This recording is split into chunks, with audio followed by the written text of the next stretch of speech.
好。它里面其实，但是距离少一点。睫毛怎么这么长？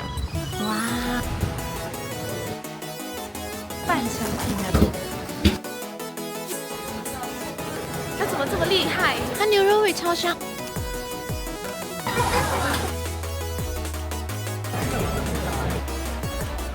慢慢看到。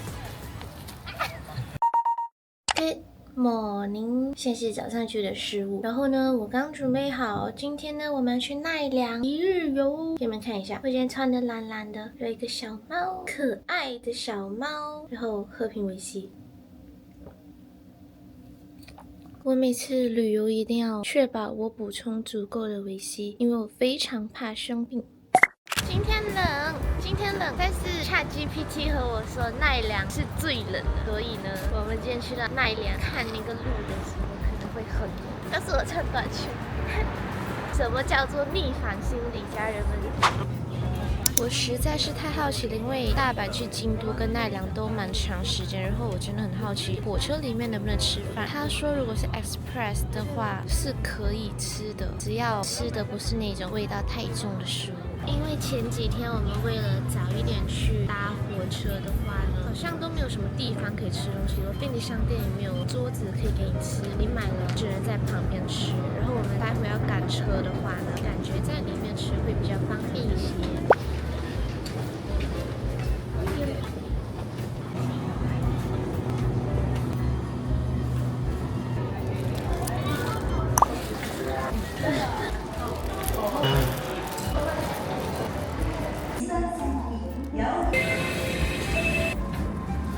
在地铁站看到卖寿司的自动贩卖机，还有 Baskin Robbins 的，多少还是有点新奇的看到这样的东西。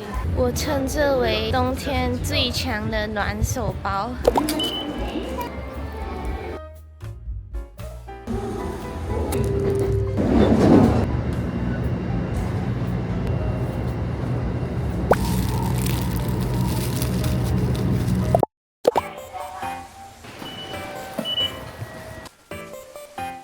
现在是10点半，我们成功抵达奈良。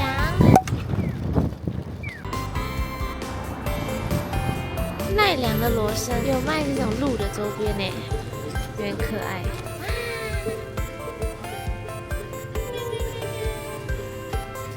啊，很好看，这是卡，然后是鹿的。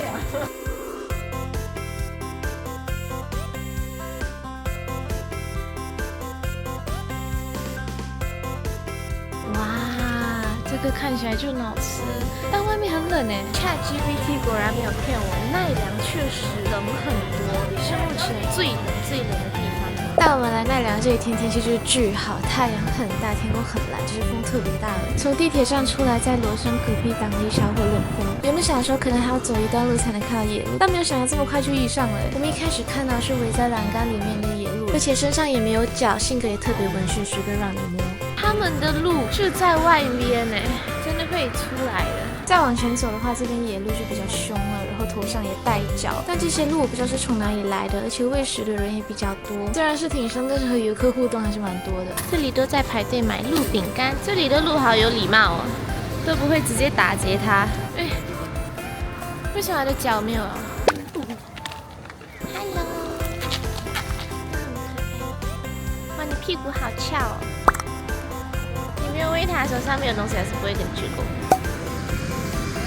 虽然这么说，但还是屁颠排队去买鹿饼干了。那饼干上面不是捆着一张贴纸吗？那个贴纸超难开，你只要在那个档口买完了鹿饼干，它好像就脱离了某种保护区一样。那些野鹿大老远看到你拿着一捆饼干，他们就会直接冲上来，你要是喂慢的话，还会欺负你。所以好多人在撕贴纸的时候都被围攻，公园时不时还会传出游客的尖叫声，因为他们被野鹿攻击了。当时整个场景就是又混乱又搞笑，还狼狈。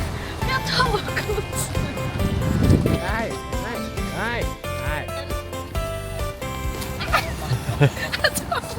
我从来不知道被鹿撞屁股是这么的疼，他们真的是撞超大力，咚的一声。但是还有很多性格很好、很温驯的鹿在那边，哪怕你没有喂饼干，他们也会过来跟你贴和你拍照。你眼睫毛好长哦，你眼睫毛怎么这么长？这里的路看起来都温温柔柔的，可是当你拿起饼干的时候，他们就开始 sneak attack 你。你为什么长得像一头牛啊？他们打架，我刚才看他们打架了。小心雄鹿，它有可能会撞你，我刚刚就被撞了。我没有啦。这好乖，这真的好乖。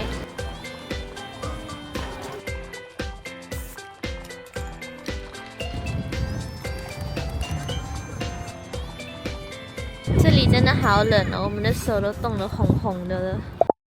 看到几个不错的糖果，这个看着就好吃。刚刚在鹿公园那边实在是太胀了，把我们的手冻得都没有知觉了，我赶紧跑来全家休息一下，顺便把刚刚看好那些特产全买了，还有那个 keychain 超漂亮的。买好啦！我每次一出来都会被奈良的风给惊艳到，真的很大。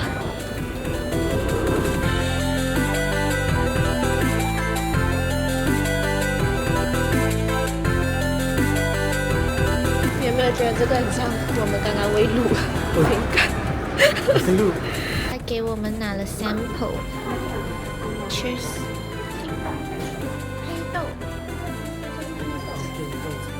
黑豆茶有点特别，它里面是长这个样子的。它后来里面还有黑豆，很大的黑豆，这能直接吃吗？应该能直接吃。试一下它的糕点。红豆泥偏硬一点，很扎实。现在他说是红豆汤，然后红豆汤里面有一整颗栗子在里面，它的甜度还是他们传统的那种甜度。从这个黑豆店出来，我们就来到类似这种商业街的地方，但是其实应该也不算商业街，因为他们很多地方其实商业化的不严重，可是又逛得很热闹，游客也很多。反正就是看完野鹿之后，我们就毫无计划的随便乱逛。哇！我终于看到了根讯，我已经去了你的家乡了。我已经去了你家乡了，很好吃。这个市场蛮多餐馆，但吃的面类还有豆比较多。除此之外，还有一些小零食店，但是那些种类我都没有看过。市场走出来有看到一个叫中古堂的店，他家的麻糬我看到网上蛮多人推荐，所以我就去买了一个来试一下，而且拿在手里的麻糬都很新鲜。买到了他们的糯米团。哦，很像花生味，这个原来是花生粉，它蛮好吃的。它里面其实是包红豆泥，但是是咸咸的，而且它给的都是新鲜的哦。就是只想买一个的话，就像你们直接拿给我吃。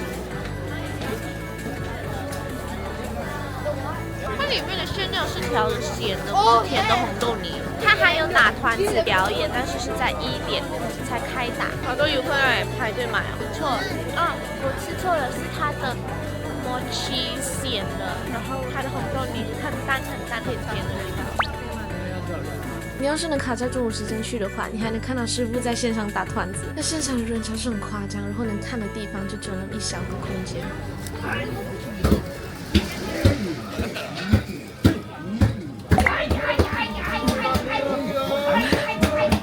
连速都很快，有5分钟吗？5分钟了没有吧？我感觉有很多人没有拍到。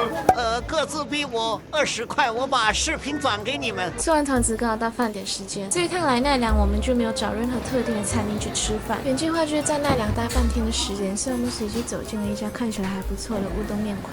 这是干的吧？对，明太子。干的 with butter。哦。我点的这个是干的，然后有明太子，还有一个 butter， 看起来就很特别，很香。而且它的碗好大，它碗超大。小少爷点的话呢，就是普通的乌冬，超香的汤。还有天妇罗，我们随机找了一家面馆，没想到我们进来的时候都惊呆了，每个碗都超大，超大。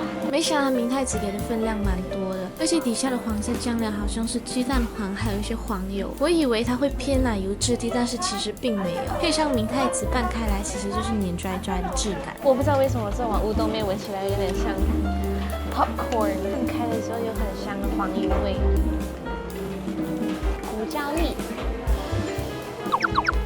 乌冬面本身就软嘛，趁热把黄油拌开之后，细溜的每一口面条都会裹着满满的明太子还有葱花，口感吃起来有点像在咬棉花，每一口都能吃到鸡蛋黄油的丝滑香味，以及配上明太子的鲜味。但中间我好像没有拌匀，一口吃到成团的明太子还是挺咸的。其实我本身乌冬面吃的少，所以给不到什么更高的评价。但值得一提的是，他们天妇罗是没有给酱汁的。一开始还以为是店家忘了，结果发现他们在这边竟然有别的吃法。小少爷刚刚说，这个天妇罗真正的吃法是先沾一丢丢的盐，然后再沾这个乌冬面的汤，直接吃。所以一开始他并没有给这个点天妇罗的酱汁。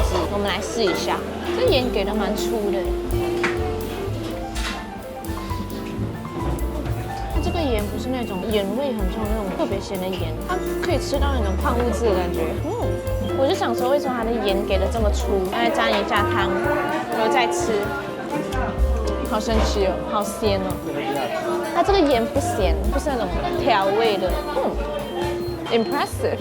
这个吃法还是小帅隔壁的一个日本的大妈和他分享的。他可能看你长得很帅，很开心。他看着你好像那种年轻小伙子，我要帮助他奈良比京都还要去。我们基本上都很慢悠悠的在走我们的行程。未路的那个公园，那路真的是一个不小心，他真的要撞你。然后有一些看起来是很凶，然后还得张开手给他看我没有饼干了，他才会放弃我，不然他真可以一路追我追到整个公园去。还有一点时间，比我想象的还要早完成我们今天奈良的行程，所以呢，我们打算去一趟京都，把之前没有买的玉芝抹茶买掉。因为前2天在京都呢，我们真的是玩得太开心了，然后呢，玩到忘掉最重要的一步就是去买玉芝抹茶，所以我们今天要专门再坐1个小时的地铁。可是呢，这也代表我们也可以去喝我们的2年版限定的玉芝抹茶口味，这很好。这不是我们的白月光面吗？还记得第一天来的时候，在多藤布里那边看到的时候，觉得哇，它怎么这么厉害？赶开在一兰的对面，后面才发现它可能在日本本地是一个也是蛮多分店的一个拉面馆，而且也很好吃。好，我们今天的奈良一日游结束了，我们现在在出发去我们的京都。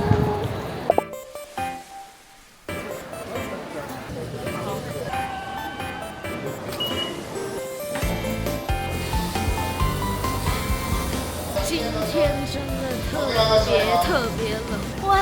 又回来到让我开心的地方了，京都哇！我每次来日本，我的脑袋就会自动放那个 BGM。这一次学聪明了，一抵达京都，立马先去买抹茶。我买的这家是伊藤，因为这家店给我感觉一走进去种类就超多。前些天之后再来家蹭喝蹭得很足，像我这种连抹茶口味从来都不在我选项里面的人，这几天一直心心念念要回来买，那就真的可以证明它的味道是很符合我的胃口的。买了一些小零食，但最主要是为了它的速溶拿铁来的。这确实是没有想到那个热水一冲开，抹茶香甜味就很顺很柔，所以我真的很喜欢它这一点。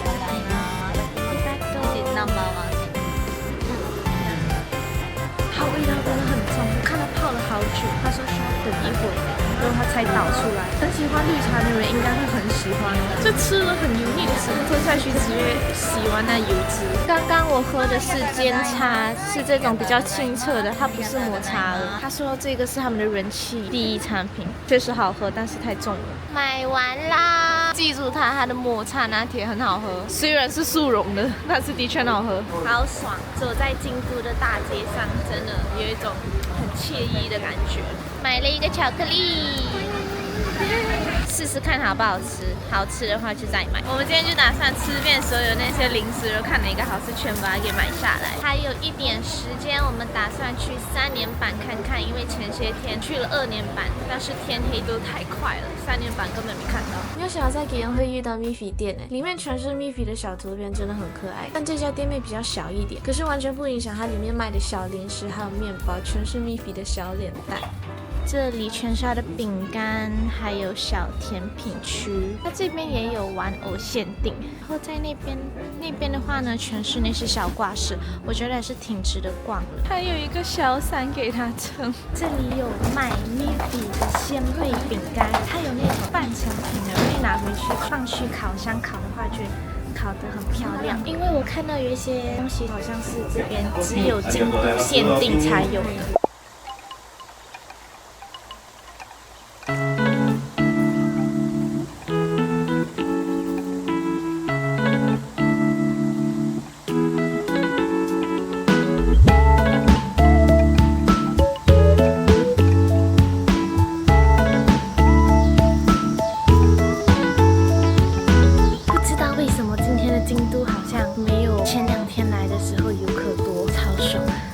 次来同样的地方，再慢慢逛的话，和前2次的体验真的很不一样。也有开始慢慢看到前2次来没有注意到的一些街景啊，一些非常可爱的建筑。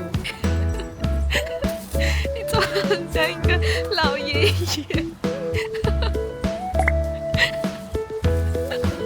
这么好看的风景，你能不能走得 elegant 一点点？对，金子啊，金子啊啊 ，police。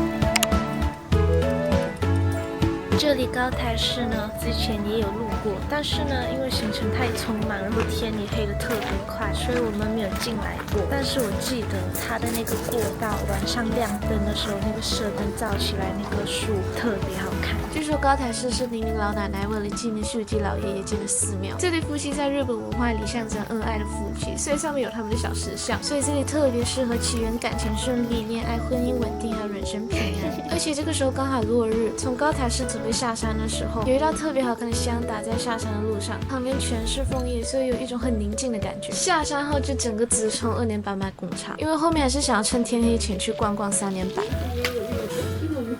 真的很好喝，来日本7天3天都跑来京都喝它，超好喝。福吉玛茶真的特别好喝，它即使是比较苦的、比较重口味的也很好喝，只是我会比较喜欢淡一些，因为我们不是常喝抹茶的人来说，口味会相对来说比较淡一点。但真的很好喝。因为小遗憾的是天黑得太快了，要不然真的感觉可以在那边逛超久。感觉3年坂和2年坂并没有相差太多，只是和2年坂相比，它再更多上一丢丢。所以晚上店铺亮灯的时候，你可以在高处仰望整片街景。这里店铺种类蛮多的，从小吃到礼品，还有零食店，每一个店铺就超精致，让你想要一踏进去去 shopping 的感觉。中间还有挂那一个收藏店馆，一走进去真的有那种非常古代的感觉。但除此之外，他们还有卖纯手工制作的物品，小到从发饰、梳子到武士刀，还有各种的容器。然后店长和我说，这边全部都是明治时代的，就是1868年到1912年之间的。然后我们有走到一个香料店，里面卖的全是一些小吃，还有饭团、佐料之类的。其中最多卖的是辣椒粉。哇，很辣！它为什么这么辣？它这边是狂心注意，这好辣！哇，它超辣，但好爽哦，真的是辣到爆炸无敌辣。这个很爽。Oh my god！ 还是这个我自认为我已经很能吃辣了，但是这种可可爱爱的糖果好像是叫和三盘，它们其实是日本传统手工砂糖，然后怎么吃呢？通常都是拿它来配茶喝，比方说红茶、抹茶、绿茶这种非常香浓的茶都配来喝，而且这种点心据说是吸湿性很强的一个产品，所以在苦涩的茶味的衬托下呢，这个和三盘的味道感觉会特别的高雅，是不是感觉到我很会说呢？其实它这边有说明书。这款黑色的弄得很好看，还有这个金色的点缀，感觉有点亮亮的。然后这款它的杯型是做这种有凹凸状的，然后是那种樱花粉，也挺好看的。路过一个杂物店，这个芝士牛肉饼看起来蛮不错的，但是距离上次我对芝士拉丝有点阴影。那时候我买那个芝士饼一点都不拉丝，这次再给他多一次机会，看他拉不拉。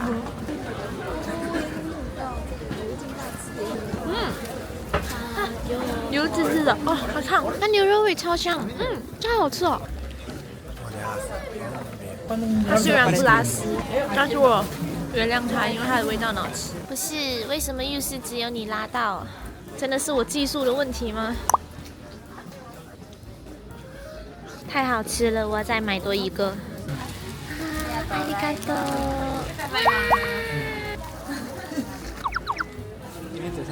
来补拍还有一个这个没有拉到，这人的执念。真的好惬意哦！吃着吃着，突然吃没了。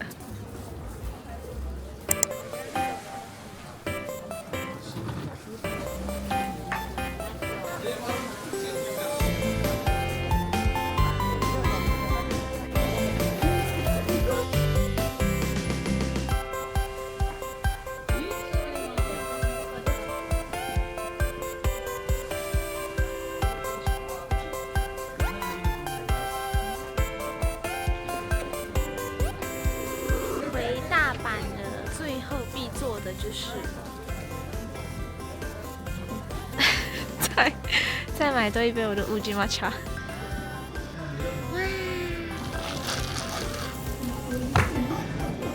我希望日本警察看到我这个视频，可以找我帮他们推广。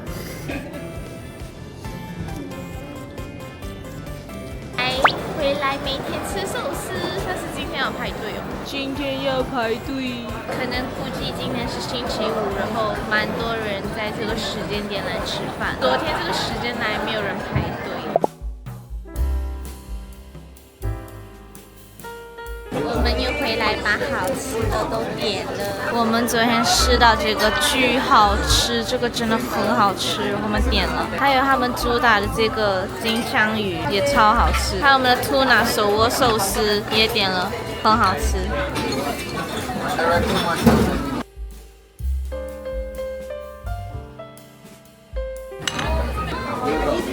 这一次我们还叫了吃神拼盘，吃起来真的是又香甜又脆口，而且家食材是很新鲜的，那种鲜味是直接从你舌尖上爆开来。它这个烤和牛片超好吃，它是稍微烤了一下下，但是不是特别熟，它刷的这个褐色的酱是那种烧烤甜酱，但不是特别重。它给这半份的紫苏叶呢，吃下去会非常非常清香，然后再搭配那个海胆，就很鲜，可是你又能吃到那个烤牛肉的味道。就搭配的超好吃，先把它给包起来。我们真的是为了这口牛肉片，还有它的 Otoro Sushi 来的。这两个真的是他们店的 MVP， 反正是吃了会让你一直回味无穷。第一次感觉到非食物自愈的那种感觉是最明显的，跟那种很 stress 的情况下吃那种炸鸡、披萨那种 comfort 是完全是不一样的。这种真的是来撩你的整个心灵，可是你吃完之后你没有感觉到身体很重。